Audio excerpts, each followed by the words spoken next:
Good morning class 3। मैं आपकी बिन्सी ma'am. एक छोटे से ब्रेक के बाद हम फिर आ गए हैं अपने वीडियो के साथ। इस कहानी का नाम है भोला और चांद परी।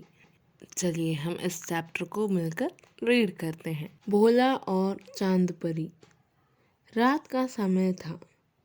चिड़ियाघर के सभी जानवर सो रहे थे, पर भोला को नींद नहीं आ रही थी। भोला भोला 4 साल का ऊंट था। जैसे ही वह अपनी आंखें बंद करता, उसे रेगिस्तान के सपने आने लगते। उसकी माँ ने उसे बताया था कि रेगिस्तान ही उसका घर है। माँ रोज़ उसे रेगिस्तान के रेत पर घूमते हुए ऊँटों की कहानियाँ सुनाती। भोला का मन करता कि वह उड़कर वहाँ पहुँच जाए। एक दिन भोला एकटक चांद को देखता हुआ बोला, चंदा मामा, आप रेगिस्तान को देख सकते हैं। तभी अचानक एक परी भोला के सामने आकर खड़ी हो गई। वह उड़न खटोला पर सवार चमकीले कपड़ों में चांद से चमक रही थी। वह मुस्कुराते हुए बोली, चलो भोला, मैं तुम्हें रेगिस्तान ले चलती हूँ। पर मैं कैसे? ओ, मैं तो तुम्हें बताना ही भूल गई। मैं हूँ चांद परी। मैं तुम्हें कभी भी कहीं भी ले जा सकती हूँ। अच्छा, भोला बोला। हाँ, चलो चले। भोला चांद परी के साथ उड़न खटोला में सवार हो गया। वे उड़ने लगे। वे नदियाँ, पहाड़ों और मैदानों के ऊपर उड़े। आखिर उड़ते उड़ते वे रेगिस्तान पहुंच ही गए। कुछ दूरी पर उन्हें एक ऊंट गाड़ी दिखाई दी। गाड़ी पर रंग बिरंगे लहंगे पहने लड़कियां बैठी गीत गा रही थीं। ऊंट के गले में बंदी घंटियां बज रही थी। भोला के मन में आया कि कोई उसके गले में भी ऐसी घंटियां बांध दे। चांद परी ने फिर उड़ान भरी और बोली, चलो अब हम हवेली चले। वे एक बड़ी सी हवेली की खिड़की पर जा पहुँचे।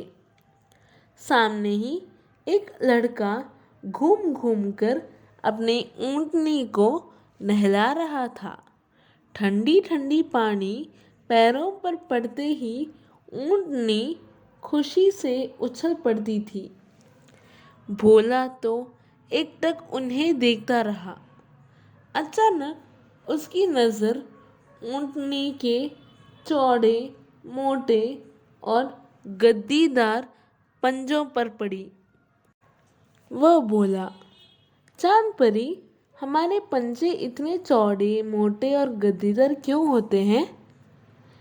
प्यारे भोला, फिसलते रेत में पैर टिका कर रख सको, इसलिए तुम्हारे पंजे ऐसे होते हैं।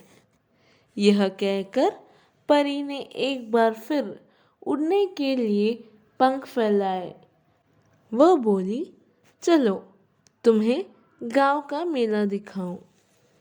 झूले, बच्चे, दुकान और न जाने क्या क्या मेले में था। चांद परी उड़कर एक दुकान की छत पर बैठ गई। नीचे देखा तो एक लड़की अपने ऊंट के कुबड़ को रंग रही थी। भोला ने सोचा, काश मेरे कुबड़ को भी कोई ऐसे ही रंगता। अचानक उसके मन में एक और प्रश्न उठा। चांद परी, हमारे पीठ पर कुबड़ क्यों होता है? अरे भोला, कुबड़ में चर्बी इकट्ठा होती है। तुम उसके प्रयोग से बहुत दिनों तक बिना खाए रह सकते हो। फिर भोला ने एक और प्रश्न किया, चांद परी, क्या हम ऊंट रेगिस्तान के लिए ही बने हैं?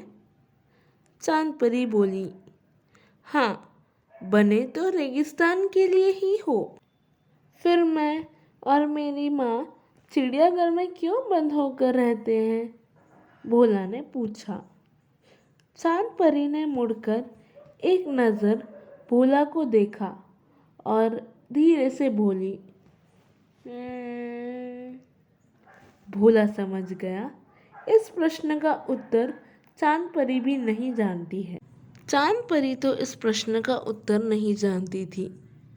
बच्चों, अब आप इस प्रश्न का उत्तर ढूंढकर बताइए। जानवर पिंजरे में नहीं बल्कि जंगल या अपनी जगह पर ही खुश रहते हैं, इसलिए हमें जानवरों को पिंजरे में नहीं रखना चाहिए। चलिए अब हम शब्दार्थ देखते हैं। एकटक यानी लगातार, ऊंट गाड़ी यानी ऐसा ठेला जिसे ऊंट खींचता है, नज़र यानी दृष्टि, अचानक यानी एकाएक, हवेली यानी बहुत बड़ा घर, और आखिरी में है प्रश्न यानी सवाल। तो बच्चों, उम्मीद करते हैं हम अपने अगले वीडियो में फिर मिलेंगे बहुत जल्द। तब तक अपना ध्यान रखना, स्वस्थ रहो और खुश रहो।